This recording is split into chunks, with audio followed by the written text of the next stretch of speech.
needed to report that Rita was safe, so she texted Harlan. Found her, Pop. In the barn.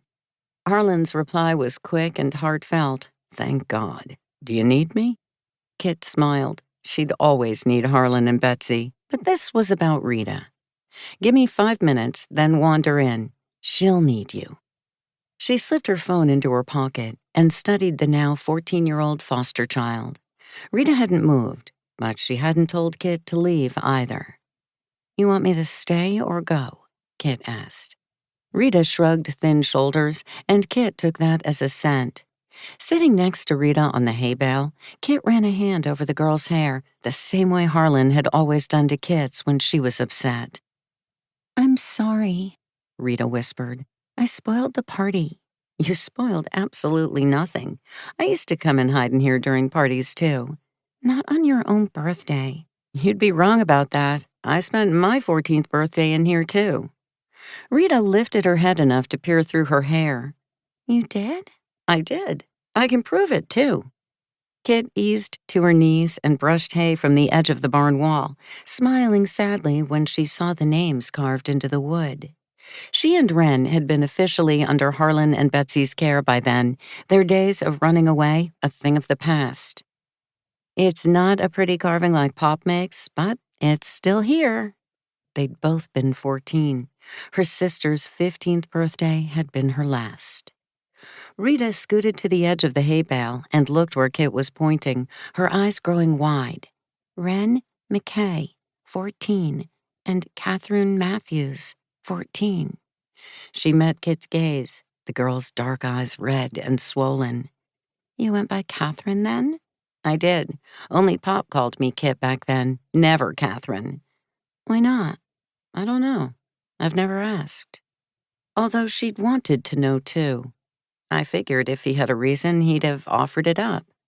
Your name was Matthews, but Wren was a McKittrick? She was. They'd offered to adopt both of us. Wren said yes, and I said no. Rita seemed to tense. Why did you say no? Kit thought this question might have been part of what had driven Rita to hide in the barn. Harlan had shared that they'd asked Rita if she wanted to be adopted the week before, and she'd stared at them like a deer in the headlights before bolting to her bedroom. They hadn't mentioned it again, hoping she'd approach them to talk about it after she'd had a chance to consider it. I didn't think that the McKittricks were real, Kit said. I'd been in 10 different foster homes by then, and I didn't think this would last, me living here, them being so nice. I guess I didn't want to get my hopes up, because I figured they'd get tired of me and make me leave. She stroked Rita's hair again, but they never did. Were you mad at Wren because she said yes? No, never. Wren was everything sweet and kind and good. I figured she deserved a good place like this. I'd done some things that I wasn't too proud of when I was being moved from foster home to foster home. I figured that when the McKittricks found out, I'd be tossed back into the system.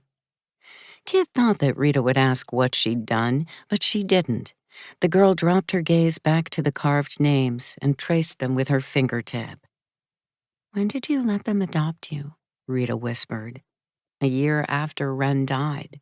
I realized one day that Harlan and Betsy were real, and that they were going to love me even when I was a disagreeable brat. I think I finally got tired of being angry and mad. She chuckled. They waited me out, out-stubborned me.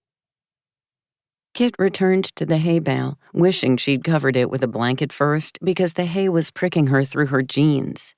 How Harlan sat here, carving his little wooden figures for hours on end, was a mystery. Rita didn't look up, continuing to trace the carved names with her finger. Did they ever find out about the things you did? Yes, I came clean before the adoption was finalized. I figured I'd give them one more chance to change their minds before we signed on the dotted line, but they already knew. They'd always known. Her eyes stung, remembering. They loved me anyway. They sat quietly for a few minutes. Kit could be patient, and Rita was worth it. Do you still miss Wren? Rita finally whispered, her question tentative. Kit's throat tightened. Every single day, she whispered.